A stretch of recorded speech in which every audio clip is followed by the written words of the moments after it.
AI agents are everywhere, automating tasks and making decisions at machine speed. But agents make mistakes. Just one rogue agent can do big damage before you even notice. Rubrik Agent Cloud is the only platform that helps you monitor agents, set guardrails, and rewind mistakes, so you can unleash agents, not risk. Accelerate your AI transformation at Rubrik.com. That's RUBRIK.com. Lowe's knows that saving is always top of mind, especially this season. That's why we've picked some great deals for early Black Friday. Get free select DeWalt, Cobalt, or Craftsman tools when you buy a select battery or combo kit. More tools? Why not? Plus, we've got select pre-lit artificial Christmas trees starting at $59.98 because it's never too early to think Christmas. Get Black Friday prices without the crowds. Lowe's, we help, you save. While supplies last, selection varies by location. Looking for these better days. It is Monday, November 11th. I'm Scott Seidenberg. Here's what you need to know to make today a better day. The Eagles defeated the Packers 10-7 last night on Monday Night Football. Pretty boring game and pretty disastrous ending, if you ask me, from a football fan perspective. It is also Veterans Day, so let's acknowledge that here on this pod as we want to give thanks to all of those who have served this nation. Mackenzie Rivers is with me here on this episode of Better Day, presented by FanDuel. Mac, last night, boring first half. No team got into the red zone until the third quarter. And just a terrible ending for both teams last night. So for those who just watched, just look at the final score and don't know what actually went down last night, 0-0 game going to the half. Eagles get a field goal in the third quarter. They go up 10-0. Packers get a touchdown late. It's 10-7. Eagles have the football. Well, no, before the Eagles have the football, Mackenzie. Packers have the ball down 10-7. First down, nothing. Second down, nothing. Third down, get about 9 yards. It's 4th and 1. There's a little less than 2 minutes left in the game. They have 2 timeouts left. They rush up to the line of scrimmage and do a shotgun handoff to Josh Jacobs that he gets tackled for a loss in the backfield, actually fumbled the football, and it didn't even matter because there was an illegal formation penalty anyway that would have negated any positive play that the Packers did, and they gave the ball back to the Eagles, and the game was over, we thought. At that point, I'm screaming, what the hell are the Packers doing? You have 2 timeouts. Losing is what they're doing. You have 2 timeouts left. Call a timeout. This is the most important play of the game. The game is on the line. It's 4th and 1. Call one of your 2 timeouts because you only need 1 left, to get yourself into the field goal position. Call a timeout, get your team ready, and then run your best 1-yard play to get a first down. To rush up to the line of scrimmage when no one knows what the play is. The receivers are kind of standing around. The linemen don't know what's going on. And then a shotgun snap handoff to Josh Jacobs where the Eagles completely just blow up the Packers offensive line. Absolutely terrible execution by Green Bay. Some July night, maybe 11 o'clock, getting towards midnight, someone in Matt LaFleur's office was like, this is crazy enough to work. What's the thing you don't expect? Us rushing to the line. What's the thing you don't expect? Us handing to a guy 4 yards in the backfield. Look, we're not NFL coaches. They get paid a lot of money to make creative plays that might look odd to us. However, you are judged by your results. And like you said, there's about 15 things that needed to go the other way. Him getting positive 4 yards instead of negative 4 yards. Him having the ball instead of not having the ball. You not having a penalty versus having a penalty that went the wrong way. So yeah, bad job by the Packers. We love Fez, right? And Fez has great NFL takes. Some of the things that he was preaching 10 years ago about what teams should do is now what they do. Great Steve Fezzik, part of the Better Day Network. However, it's not that easy. You're saying, just rush to, whenever I hear you or Fez or anyone say, rush to the line, I'm like, I don't know what that is like for a quarterback, an offensive tackle, a running back. Clearly they were confident in their game plan, or maybe prior to the game, I don't know if they were confident running to the line, but it didn't work. Well, clearly they weren't confident because you had 4 players standing around not knowing what the play was. You had offensive linemen lined up incorrectly because you had an illegal procedure penalty because they weren't lined up properly on the line of scrimmage. You have 2 timeouts. Call a timeout and get the play right. That's the big issue here. I mean, I don't doesn't care. the Listen, analytics say to maximize your timeouts there? And if if they like you came- can get it without getting a timeout, you're 3% more likely to I guess have the decision to go for it on a 3rd and 7 and with 12 seconds left. I guess. Listen, if they would have come out of a timeout, lined up, and then did a shotgun snap, But then they'd be handoff, prepared. Then you'd be like, of course Yeah. they're going to be prepared after a timeout. Sure, You know, we're playing the results a little bit. Yeah, But the Packers have lost a lot of these close games. I mean, for a good team, they're 5-3. But it just goes to show you, like, clearly at that point, I think Matt LaFleur would have loved to call a timeout in hindsight, seeing how his players completely were lost in that moment. It's like I saw some people on Twitter last night. They were like, "Did Jordan Love know it was 4th down, or did he think it was 3rd down?" Like, it was like that. It looked like that type of play. Maybe Matt LaFleur was like, he needs to think about it as 3rd down. It's too much pressure. If he knows it's 4th down. It's like you look at the wide receivers and like they like one of them is pointing to the ref to like signal that he's on the line of scrimmage. The other one's like he does like a shoulder shrug looking at Jordan Love like he doesn't know like what's going on, like what the play call is. Just terrible. But anyway, as bad as that was for the Green Bay Packers, Nick Sirianni said, "I'll do you one better. It's 4th and 6. You can punt the football. You can try a long field goal, although if you miss the long field goal, you do give the Packers an extra, 7 yards of field position. Or you can just run the ball and milk some extra time off the clock with the Packers having no timeouts there. Instead, he calls a fade pattern, throws it up. Jalen Hurts throws it up to A.J. Brown. It goes incomplete, and the Packers get the stop and get the football with plenty of time left in the game, 27 seconds to just get maybe 1 first down or so to get into field goal range. That was a baffling decision by Nick Sirianni in that spot. All he does is win. That's true. All he does is win. It's funny that we're criticizing coaches, especially these two. I heard Bill Simmons, I think this week, not even last week, this week, before the game was played on his Sunday show, say like, "Oh, the Matt LaFleur era, I'm not sure. I mean, it's been a while. I mean, what have they really done?"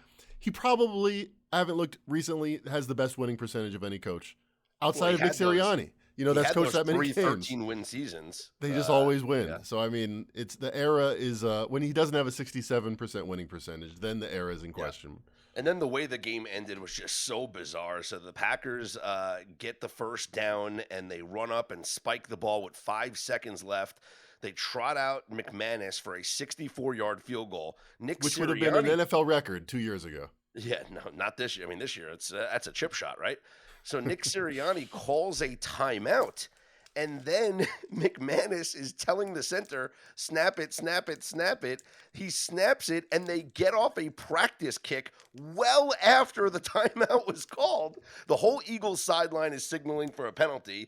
Matt Austin on ESPN, the rules analyst. Is that against the rules? Well, no. He came on the broadcast and told Buck and Aikman that is technically not a penalty. Like, it's just usually the refs like step in and don't let them do that. Yeah, but that's the most It's like penalizing someone for goaltending after a dead ball in the NBA. It's like let's continue the game. Please.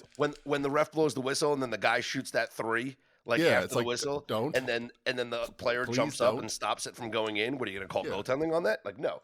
So out of here. McManus gets the practice attempt. It goes 1 yard or so short. So then LaFleur. So then LaFleur sends out the offense. He sends out a different kicker. Oh my God. He sends out the offense. Jordan Love throws an incomplete pass to the sidelines. McManus comes back out, and then the field goal attempt just never even had a chance after that. That's interesting. So, they ran one more play that was what, like 1 second? Yeah, just a quick out to the sideline, and it was incomplete, and they put the kicker back on the field again to then kick, and it was just had no chance to win. What was the purpose of that? To waste a second? Why didn't? No, they just thought of that. They hadn't thought about that before. They wanted to see if they can steal a yard or two because the kick was a yard. Oh, did they have a timeout? No. Or they're just going for the sideline? They were just going for a quick out to the sideline to get 1 or 2 yards. Right? It was one of those plays. As soon as they snapped the ball, Jordan Love just turned and threw it. So they were So literally it was 29 degrees out. Why was everybody so terrible in this game? yeah. Like, So I don't know. I wanted to check that. See, that's another thing that you bring up. Okay, final score 10-7, Eagles win. They improved to 7-2. Packers are 5-3-1. By the way, Jalen Hurts with that big touchdown pass. It wasn't a MVP, sexy 42 QBR this game. I'm just saying 10 points. It wasn't a sexy performance, but the big Gets it touchdown when the done. game mattered the most. The guy's a winner, national television. Take a look at those odds. You know, one of my favorite stats is Tom Brady's winning percentage, because if Peyton Manning came back into the league, won undefeated 3 years in a row, he would still have a worse winning percentage than Tom Brady. And I said the same thing about Patrick Mahomes, and look at him, he's the best ever. And I said the same thing about Lamar Jackson, and he's pretty good. And I said the same thing about Jimmy Garoppolo, and it didn't quite work out. I said the same thing about Brock Purdy, and it didn't quite work out. These winning percentages are tough. But hey, while it's happening, it's hard to take anything away from Jalen Hurts. Nobody's won like him. Nobody. Him and Patrick Mahomes and Tom Brady, class among themselves. So I wanted to see something here, okay? I was very curious, and this is me doing like just stupid database research, okay? Like literally, but then as I'm looking at it, I'm like, is it stupid? Like, Right. I don't know. Like maybe it's not stupid, but all right. So I started with the 2012 season, Mackenzie, because that's like, what we, modern era of the NFL, right? So forget about 2021. I just started with 2012. And what I wanted to look up was if you're playing a game that is under 40 degrees temperature-wise, and your previous game was above 60 degrees temperature-wise. Okay. So I don't know why I picked 40 and 60, but I wanted to see, like, I couldn't figure out how to do like That could be the same day in Vegas. Yeah, exactly. I couldn't figure out how to do a 20-degree drop, so I was just like, let me just pick two arbitrary numbers. But in those games, 174 and 153 to the under. So it's you do go under. That's in a those 320 next game games. sample size. Yeah. Now let's go since the start of the 2021 season. It's a little more narrow. I would like to see 70 and 30. You want See if it's 70 and 30? proportional. Okay. So previous game was above 70, and then your game currently it's only happened 6 times since 2021. It's 3. It's oh, you know something? I'm such an idiot. It's calculating both teams. So it's double. Yeah, so it's 160 games. That makes sense. All right, so let's go if you're 60 and 30, I guess. That's the one that I say. Anyway, the point is, Mackenzie, is that I wanted to see if there was like a significant drop off in temperature from your previous game. Yeah. Is it a shock to the system of the players, and do those games go under? And I think that it actually is. I think we're seeing that when you have a drastic shift in temperature, that maybe it's again shock to the system and the game goes under. So what you want to do? What previous temperature minus temperature? Yeah, like I'm basically saying, like, all right, like if you go from a 65 or more degree game to a 35 and below degree game, like how do you do? So greater than 30. Yeah, it's I see unders. Yeah. On my screen. It's not. I mean, it's not overwhelming. I'm sure if we looked at like certain temperature points, we might be able to find something that's in this trend. Or, wind is always obviously the biggest factor when it comes to unders. But I just figured, I was looking at that game and I'm like, what a temperature drop. Like the weather's starting to dip down, and I know that both of these teams are used to the cold weather, but I wanted to see if like maybe the first game at cold weather, it goes under. And how do you know this isn't the greatest trend you've ever discovered or anyone's ever discovered? Like, Yeah. I don't know. Like, I just did one here. Previous temperature minus temperature is greater than 40. So it was a 40-degree drop. I think I did that right. Okay. And temperature is less than 20, 60% unders. I mean, that's just scratching the surface. This could be gold. All right, so maybe we'll do some research here on the cold weather. I mean, and it's relevant. It's topical. Well, it's topical because like now is the time of the year where these players are going to play their first cold weather games. So But not in Minnesota. Yeah, not indoors. Oh, that's a good point. We have to talk. It can't be. That's like, wow, 35 degrees. These games are flying over the total. It's like, it's indoors, you moron. It's in Detroit. It's in Minnesota. Like, all right, we'll clarify. Yeah, those Vikings trends. home is one of the games Yeah, here. Got to take exactly. that out. All right. So let's talk about the other big story in the NFL yesterday. The Giants parting ways with their head coach, Brian Daboll. The more I thought about this, the more we knew this was coming. The idea was that, hey, could Jackson Dart save Brian Daboll's job and have them go about this, with the new, with Daboll, new energy into next season, Scatterbo coming back, Neighbors coming back, Dart is firmly supplanted as the starter. What about Tracy? Are we not high on Tracy anymore? Maybe it's a 1-2 punch. Okay, sure. Okay, all right, But all right. It's all about Scatterbo now. Right. I thought Second. maybe they let Daboll come into next year with this new energy.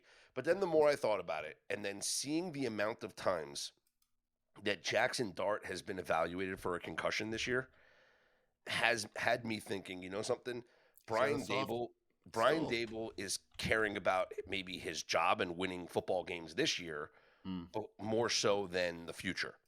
And I think that from an organizational standpoint, the Giants need to think about the future and not make decisions based off of winning games now. And so to get rid of Brian Daboll sends the message that, hey, we are building for the future. We're not focused on these games now. And if Daboll was still the head coach, well, then he'd be pushing the team and maybe making decisions that aren't in the best interest of the future. Like, I'll be honest, and I heard Mike Francesa say this yesterday, or I think it was Sunday night. Francesa said it on his pod. He said Jackson Dart should be shut down for the rest of the year. And I actually agree with him. There's nothing left to see from Jackson Dart. He is your quarterback of the future. He is your franchise quarterback. You found him. You drafted him. You've seen enough this season to make you satisfied with that draft pick. You've seen enough this season to now make you satisfied that going into next year, you know who your starting quarterback's going to be. There's absolutely no reason to have Jackson Dart play any more this season with just a shell of a team, with the team, with the line hurt, with the skill positions hurt, and it's like, oh, we want to see him learn, we want to get him game reps. He's had enough game reps. And how valuable are game reps with backups to backups versus practice reps? Because practice reps are the same thing you're getting with the second and third stringers, right? And that's exactly what he's playing with now. He's playing with second and third stringers. So I think that it's the fourth time this year that Dart's been evaluated for a concussion. That includes the preseason. For his own safety, for the Giants' future, shut him down for the rest of the year. Because you know the situation of the football team, I'll defer to you. I'll just play devil's advocate. How do you get better at football? You play football. I mean, it worked out for Patrick Mahomes, I guess, only playing one game his rookie year. But generally, Lamar Jackson played 9 games. Generally, Josh Allen came in and he didn't let the starting job go.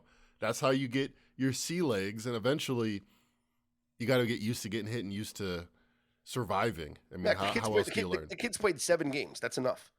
It's not like he's played 3 games. And he learned to slide in exactly 0 of them. Exactly. And that's the thing. Like, his style of play, the fact that he, runs and takes hits and is consistently being evaluated for concussions. Like, you have to protect this kid from himself, essentially, but you also just have to protect your organization. And there's no reason to send him out here for the remainder of the season. You have 2 capable quarterbacks now in Russell Wilson and Jameis Winston, so you can still fight and try to win football games. That's great. If anything, I'll be honest, I want Jameis Winston to start for this team. I don't need Russell Wilson to start. I want Jameis Winston to start for this team. It's going to be fun. I think the Giants would be very fun to watch if Jameis Winston was quarterback moving forward. And you can try and win games. You can try and have Mike Kafka prove himself to maybe earn the job or, audition for a job somewhere else. But I don't need to see Jackson Dart again this season for the New York Giants to know that he's the starting quarterback next season. When Neighbors comes back, when Scatterbo comes back. I would agree with that. I would agree. You're going to have him be the starter, but there's other things that you want from a player to develop. I mean, I don't disagree with the decision, but I could see the other side. Was Brian Daboll a good coach, Mackenzie? Let's check his ATS record. As the great coach said, what's his face?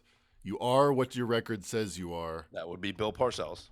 And because he was 14-5 or whatever in his first year, yep, I am not surprised to see he ends his career, much like Brian Flores, slightly better record, much like Antonio Pierce, above 500 ATS in 62 games. He was 32, 30, and 1. And maybe that earns him another chance. I mean, he'll definitely be in football if he wants. Yeah. So 2022, he won Coach of the Year. His first year with the Giants, they went 9-7-1. They went to Minnesota, won the playoff game where Daniel Jones had the best game any quarterbacks had in a playoff game. Literally, like, set records. First quarterback to he threw for 300 and ran for 75 or something like that. It was like the first time any quarterback's ever done that in the playoffs. Yeah, he had like a 95 QBR. Yeah. Great game. And then injuries, and it's just all gone downhill. It was Colin Kaepernick-esque. Remember that Colin Kaepernick game against like the Packers? Yeah. Yep. I think he set the rushing yards record for a QB. Yep. So it all went downhill from there.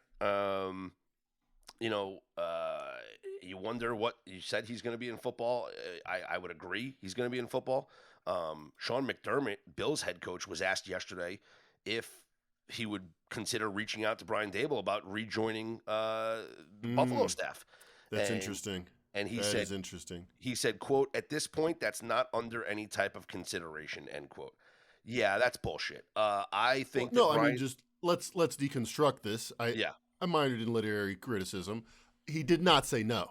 Exactly. He said at this point, while he's on the press conference and Joe Brady's next in line to give an interview, I'm not actually considering that, that much is really what he said.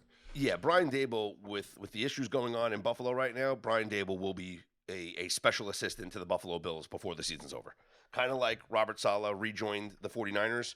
I don't know. Can you make him special assistant? I mean, this is Sean McDermott who's replaced his play caller with a record not unlike the Bills' record now. So Saleh joined the 49ers. Saleh became the DC of the 49ers this year, but after he got fired by the Jets last year, he went and I think the was the Packers with LaFleur. Okay, that makes sense. Yeah, right. You're right. It was someone else joined the Browns, but you're right. He was with them. So after he was like his best man at his wedding, or his brother was. Yes. So after Saleh got fired by the Jets, he joined the Packers as a consultant or whatever, and then the 49ers made the obvious rehire for him. Right, because you couldn't bring Saleh in and tell that Chargers guy, what's his face?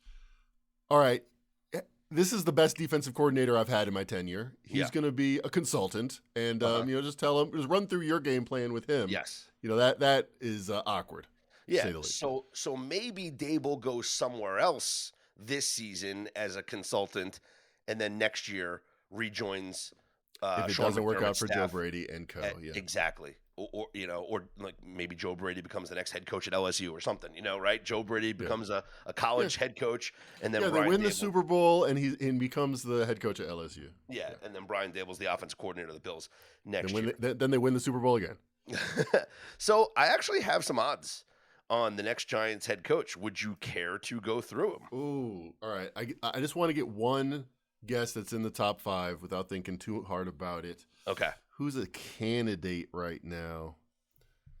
Giants head coach. Bill Belichick's in the top 5. Bill Belichick is not in the top 5. Is he in the top 10? Bill Belichick is not in the top 10. Wow. Okay, my bad. All right, this is not 5 years ago. So before I give you these odds, some of the names that have some of the names that have been floated around online are actually. See, I don't have the online, so I wouldn't know. So, but here's the thing: some of the names that have been floated around online are not in the top of the odds list right now. Right. So the names that have been floated around online have been, and naturally you would assume like connections to the New York Giants, right? So one name that has been floated online is Antonio Pierce. Interesting. Okay, that makes sense. Okay. I mean, yeah. Right. I think he would be a coordinator once before he was a head coach twice. But okay. The other potential candidate, also connection to the New York Giants, former New York Giant defensive coordinator and interim head coach, Steve Spagnuolo. You can't be a Hall of Fame coordinator if you were a failure at head coach a couple of times. I think he might be good. I don't know him personally. Okay. I haven't talked with him recently. And the next name that I think is very interesting, former New York Giants defensive backs coach, currently reestablishing his reputation as a defensive coordinator with the Indianapolis Colts, Sweet Lou Anarumo. Sweet Lou gets his shot. I mean, he's clearly made something of a Bengals defense and a Bengals organization that might be like the worst in the league. I mean, they're literally like 32nd in a lot of defensive stats. Yeah, so it really wasn't all his problem because he left and they're still bad. They spent no money. They had no players. Yeah, and Indy's doing well. So, like I said, he's reestablishing his reputation. Now, neither of those three guys are in the top of the odds here. In fact, the first one that even shows up in the odds, you got to go like really far down. Spagnuolo 25-1. Yeah, Mike Brown wasn't in the top 10 for the next job. Sometimes we just don't know. So the favorite right now, at least the betting favorite or in the odds, according to an offshore book here, Lane Kiffin at 4-1. Who? I cannot. What is it? 10 years ago, Bill Belichick's out of favor. I haven't heard of Lane Kiffin in an NFL gig in a while. It's not happening. Did he go to the Cowboys 10 years ago? It's not happening. I mean, Lane Kiffin's going to get a marquee college job if he leaves Ole Miss. He's going to go to LSU or Penn State. Like, he's not going to the NFL. The next favorite, Cliff Kingsbury. Does Cliff deserve a second chance at being a head coach? I think you can't come off a bad year as a coordinator. I mean, he got unlucky, but they haven't looked like they did last year. Okay. The next name wouldn't be crazy, but I don't think so. The next name that's on the odds list, Jesse Minter, the defensive coordinator for Jim Harbaugh in LA with the Chargers. They say like a relationship, you're going to go with the opposite in your next one because of whatever reason, because you're smart, you're humans adapting. To go defensive, I don't know. It makes sense because it's the opposite of Brian Daboll, and he's done a great job with the Chargers for sure, by all accounts. But I don't know. I think you go offense if you can. Okay. In modern NFL. Speaking of offense. With a young quarterback. Unless you have, I don't know, a great quarterback. Speaking of offense, the fourth favorite in the odds, Clint Kubiak. Love it. I mean, New Orleans. Okay, look at when you look at like certain guys like Bill Belichick going to the Browns or Mike Shanahan starting his NFL coaches with the Raiders. Sometimes you're like, wow, that organization, or Kyle Shanahan with the Browns, that organization was the worst, and they looked okay while he was there. When he was with New Orleans, they scored a record amount of points in 2 weeks with Derek Carr. Sam Darnold is in the top 5 of MVP candidates. Yeah, he deserves a head coaching job. Great choice. What are the odds there? I'll hire him myself. Plus 650. And let's go. The final in the top 5 at 7-1 odds, Jeff Hafley, New Jersey native, current defensive coordinator for the Green Bay Packers, former head coach at Boston College. Should have won on Monday night. Could have had the game. Well. The defense played well. Other names that show up on the list, obviously, John Gruden's going to be in the conversation. Jason Garrett. John Gruden's going to be. You just threw that in there. John Gruden's in the conversation. You don't think John Gruden's in the conversation with any job that pops up? I thought he was blackballed, or at least quietly blackballed. I know the lawsuit was settled or whatever, but I thought he was a YouTube star now. I thought he was going to have like prize fights on barges, for millions of dollars. I didn't know he was an NFL candidate. I support John Gruden back in the NFL. Well, I'll tell you, man, I'm doing a great job here at Barstool Sports, but I kind of want to get back into the NFL. You know what I'm saying, man? The juice. Yeah, that's yep, that's going to be fun to watch. The Giants search for a new head coach. We'll get more into the NFL coming up on, I guess, tomorrow's episode. Wednesday, the Trench Report does come out, so we'll unveil those rankings for you guys, taking a look at week number 11 in the NFL. And the question is, it's not going to happen this week, but when will we see the return of Joe Burrow? Mackenzie, Joe Burrow opened his Madden practice 27? window. Did he? Okay. Mm-hmm. So, are you sure it wasn't the guy from Home Alone? Macaulay Culkin? Are we sure? Check his whereabouts. Listen, he is practicing now. The 21-day window is open for him to return from injured reserve. And let's see what happens with the Bengals record. If they continue to lose, there's obviously no reason for him to play unless he's auditioning to be the Jets starting quarterback next season. But, hey, a lot of first-round picks the Jets have. No, my mind just went there. Let's say I don't know where Joe Burrow grew up. I don't think it was Cincinnati. He got started in New Orleans. He seems like a worldly guy. If by just some chance you did not love it, being in the least well-funded, worst defense, worst run organization in football, but you wanted to be, a good guy with the fans and everything, how would you get yourself out the door? You're Joe Burrow. It's got to be 50-50 that he just does not want to be there, does not want to come back ever for the Bengals. He has 10 years left in his career. What do you do? Joe Burrow's you an say, Ohio. I want to play for the New York Jets like Aaron Rodgers. Joe Burrow was an Ohio kid, by the way. Remember, he went to Ohio State before. He did go. I remember that. Transferring But to LSU. Cincinnati's not. Cincinnati is the wilderness beneath Ohio. Yeah. All right. Okay. Well, that'll wrap up the NFL conversation here for this pod. Let's talk some hockey and hoops. NBA last night, Mackenzie, no go for our Pistons. A 137-135 win in overtime over the Wizards. They don't cover the big number here, despite Cade Cunningham scoring 46 points on 45 shots. 12 boards, 11 assists. CJ McCollum had 42 for the Wizards. I mean, what happened here in this wild game that we saw last night? Here's what I got wrong. I mean, some of it was 3-point variance. At one point, they were 7 for 32 from the Pistons. But what the Wizards are doing, I think, exposed the Pistons and will expose more defensive-oriented teams because they're going balls to the wall, fastest pace you've ever seen. Cade Cunningham finally caught up, but he had 46 on 45 shots. Yeah. 14 for 45. So he wasn't used to being very efficient with, 150 possessions in a game. And what they're doing, they're getting shots up. So sometimes they're going to hit. They were 50% at half. I think they were more than 50% in the third quarter when they broke open the lead that they ended up squandering. But teams like the Celtics that like to get up a lot of threes seem a lot more comfortable than teams like the Pistons. Mm-hmm. So I'd been fading them every game, and I was going to be like, well, why am I going to stop when my power ratings make it Pistons by 15? But I think matchup-wise is what I missed. All right. 46 points on 45 shots. Not real efficient there from Cade Cunningham.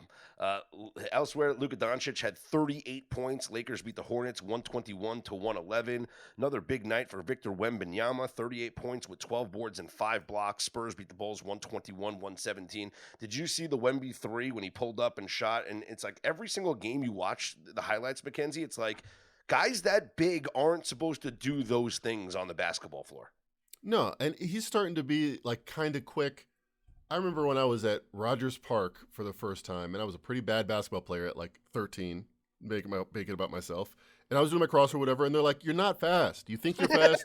You're not fast. Like, do something else. Be a big man." He's actually fast. He's not that. He's maybe not like Kyrie Irving with the ball, but he's actually like better than his man. Pulling up, and most people can't be guarded straight up one-on-one. But when you're 7'6", you don't have to be you don't have to get that much space, and that's what he does, man. He's going to be the best player in the world. I know I've told this story before. You might not remember it, but we do have a new audience here on this podcast. So when I was playing youth basketball growing up, I was not good, but I could. But were you fast? But I was, a bigger kid, and I shot free throws very well. And so my coach would call me the Raging Bull. Like the movie, yep. Because my style of play would be to tuck my head down and dribble the ball and run into the crowd of defenders in the paint, and then flail my arms up and go, ah! You would cheat. You would essentially defraud the game. That was your strategy. I mean, a lot of people have done it. I did it on every play. Every time, Mac, every time I got the ball, I tucked it under my arm like a running back. and I would take clearly more than 2 steps. But then in the NBA, we can travel now, so it's cool. And I would just barrel into defenders like a football player running the ball, and then I'd throw my hands up and I go, "Oh, ref, come on!" And then they go, "Boop, 2 shots," and I'd go, "Yes," and then I'd get to the free throw line. And it was great. I scored a lot of points. That was me in baseball, which didn't work as I kept growing in height. But for the first couple of years, I would just have this small strike zone. I would walk and I would steal every base. Yeah, but I just scored a lot of points just from the free throw line. Hey, they call it free throws. They call it free throws for a reason, Mackenzie, because they're free. Free. You do what you got to do. You do what you got to do. On the schedule for tonight in the NBA, let's take a look at the games and these odds courtesy of our friends over at the FanDuel Sportsbook. The Oklahoma City Thunder, 7.5-point favorites at home against the Golden State Warriors. What do you have in this game? Lean heavily towards the Thunder. Steph Curry, I'm assuming, is back from the line. I'm not sure if it's official that he's back, but that's the right line if he's back. But anytime any star, and Steph Curry is a special exception in many cases, but anytime any star misses a few games in a row, he last played on Tuesday the 4th, so it's been exactly a week. You just cut his value in half, essentially. Mm-hmm. It's really that big of a deal. So that would make it, if he's worth 6 points, 10.5 for the Thunder, which is, not crazy considering that they're 10.5 on the road in a lot of games. So I lean heavily towards the Thunder here. Obviously, if Steph Curry's not playing, then that's a steal at 7.5. Yeah. Your NBC Peacock game for tonight is the 76ers hosting the Celtics. Philly, a 1.5-point favorite at home, Mackenzie. This is a rematch of the first game of the season. This is a real litmus test for Embiid because the Celtics have no big men, famously bad front court for any team that's going to ever make the NBA playoffs. But in the first game, he was 1 for 9 with a bunch of turnovers and blew my assist prop. If he plays 30 minutes, it's going to be a good sign. If he's good enough to be on the court for 30 minutes, he might be played off if they're playing 5 out, shooting a lot of threes like he was in the first game of the season. All right, let's move on to the ice where stop the presses, everyone. The New York Rangers have won a game at Madison Square Garden. That means they must have scored. They must have found a way to get into the back of the net, the old onion bag. Rangers get their first home win of the season with a 6-3 win over the Predators. Rangers closed as heavy favorites in that game. The market was right. Ooh, 6 goals. Yeah, despite not winning a game yet on the season at home, they do win 6-3 over the Predators. And once again, Mackenzie, the Jack Eichel shots on goal prop was listed at 3.5 with plus money to the over. And once again, Jack Eichel finishes with 3 shots on goal. So, like we said on yesterday's pod, if you're somebody that just doesn't care about the juice and just says, I'm just going to go over 2.5 shots on goal, forget about the juice. I'll lay minus 200, whatever it is. I don't care because every single game, Jack Eichel goes over 2.5 shots on goal. Now, the books are listing it at 3.5. They're giving you plus money on the over 3.5, but he's not hitting it in most games. But in 14 or 15 games this season, Jack Eichel has at least 3 shots on goal. So, listen, you said it yesterday, right? You don't care about laying the juice when you win all the time. If you're 14-1, you're past the break-even point. You're pretty happy. Do you think he knows? I mean, of all the gooseable stats, I guess it's hard because it's got to be on goal. Like there's going to be people blocking your shots, but exactly. He never has 2 goals. He has 3, 7, 3, 3, 6, 3. It's crazy. And I'm still bitter about the one game where he had 4 and they took 1 away from him. And that happens, so people might be confused, how could they take away a shot on goal? Well, what happens is sometimes the play is reviewed, after the game, and it is determined that, the shot actually went deflected off of somebody else's stick. And so oftentimes a goal, for instance, might be credited to a player and then it gets taken away and given to somebody else, or an assist gets taken away and given to somebody else because the puck is deflected. So it could be an instance where, hey, Jack Eichel scores a goal, and that's obviously credited as a shot on goal, and he has a goal, but then they replay it and they see that it went off, Barbashev's stick in front of the net, and so they say, all right, Jack Eichel gets an assist, Barbashev gets the goal, and you take away a shot on goal for Jack Eichel. So that's how you can take, certainly, a stat off the board. Let's take a look at the schedule for tonight in the NHL. And we do have the nationally televised TNT doubleheader, which will feature the Maple Leafs at the Bruins and Game 2, the Ducks at the Avalanche. Right now, Maple Leafs and Bruins from Boston. You have Toronto -137 up on FanDuel. And for Anaheim at Colorado, a massive -230 favorite. Total is 6.5 in that game, and the Ducks have just been a tremendous over team on the season. I mean, these games are just flying over the total. They had an under game their last game with only 5 goals scored, but 7 prior to that, 12 prior to that, 10 prior to that, 5, 7, 5, 7, 12, 7. You get the idea here. If you are interested in placing a first period wager on these games for tonight, I will remind you, you can simply head to betterday.com where you can find both our NBA first quarter and first half database and our NHL first period database. All interactive, all sortable for you there up on betterday.com. Just hover your mouse over the NHL or NBA icons. You will see the little arrow drop-down menu, and you can click on the database. Again, fully interactive, sorted by teams, and when you click on each team, you get the entire game logs with all of their stats. This is crazy. It's unbelievable. And so, like, literally, let's look at Colorado, or let's look at Anaheim, the Ducks. You're looking at the NHL at a time like this? They're NBA first. Anyway, all right, let's look at the NHL. I'm saying, like, we mentioned Anaheim and how they've been an over machine. Well, if we look at the totals here, in the first period, they are 11-4 first period over this season. That is the best over-under record in the first period in the NHL. Your Anaheim Ducks, 11-4 to the over in the first period. For Colorado, their total in the first period, 10-6 to the over in the first period. You know something, Mackenzie? I kind of like over 1.5 goals tonight in the first period between the Ducks and the Colorado Avalanche. I like 11-4. I like 10-6. Yeah. Let's go. That's a combined, hold on, carry the 1, 21 and 10. You gotta have the square root. Yeah, okay. All right. I got to take my socks off and use my toes.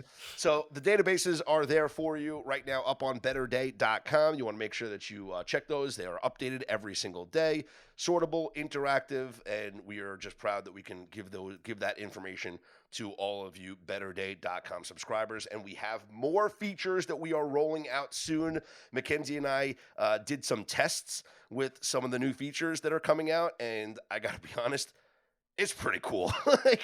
like Mac, wasn't the test cool yesterday? Like seeing the capabilities that we're rolling out. It's the 22nd century, man. We're there. Yeah, it's pretty cool. So, plenty more announcements coming for you, betterday.com subscribers. Before we get out of here, let's address the story that came out yesterday as far as the sports books adjusting based off of the pitch rigging incident with Guardians closer Emmanuel Clase and their other pitcher, Luis Ortiz.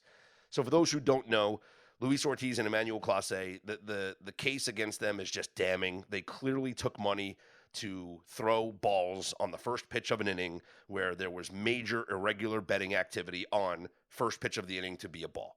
Well, the sports books are now adjusting, and they're going to limit the amount that you can wager on these micro bets, on these pitch-by-pitch bets. Reports are out there that the books are going to start limiting to $200 on these pitch bets to avoid situations like this coming again. So this is do they avoid it though? You could make $200 bets in the Dominican Republic. Sure. Or in freaking Kentucky. But this was an agreement by Major League Baseball. All at the same time, coordinated Ocean's 11 style. It's one ball. It's not even going to affect a third of a run. So this let him cheat. That's what I say. An agreement between most prominent U.S. sports books and Major League Baseball establishing a nationwide $200 betting limit on micro bets like pitches in at bat, things like that. Do you remember what happened to the Utah Jazz last year? They sucked and lost a lot of basketball games. They did suck. They did lose a lot of basketball games. In fact, they sucked so hard they were investigated by the NBA for sucking too hard, and they were sanctioned. And it was never told like they were losing on purpose, but they were sanctioned and fined, like I think $100,000. Mm-hmm. And they were defrauding the public because they would rest players, not only to not play the game like Lauri Markkanen suddenly disappeared, but even in-game they would not play their best players in the fourth quarter. That seems like 10,000 times the violation from some guy throwing a ball on the first pitch to help his buddy cash a bet. I say either make it the Wild West, or you got to look at all sides of how this game is not sanctified, which is fine, by the way. It never has been. It's an entertainment product. I thought the funniest thing was in the like court report. It was like after there was a pitch that was clearly a ball, like it was in the dirt, but the batter swung at it. He's like pointing, like, no, it hit the dirt. You can't swing if it hits the dirt. The alleged bettor texted Clase like a emoji or something, and like Clase texted him with like a sad face or something. Like it was like he's like, my bad, like the guy swung. It's not my fault. Oh, I threw it in the dirt. Yeah. Paper trail. Why weren't we on the inside on this? Right. Anyway, exactly. He's Mackenzie Rivers. I'm Scott Seidenberg. Again, stay tuned for all the incredible announcements that we have coming, new features that we are rolling out at betterday.com. It's for you guys, our subscribers. We appreciate each and every single one of you. Here's hoping you make today and every day a better day.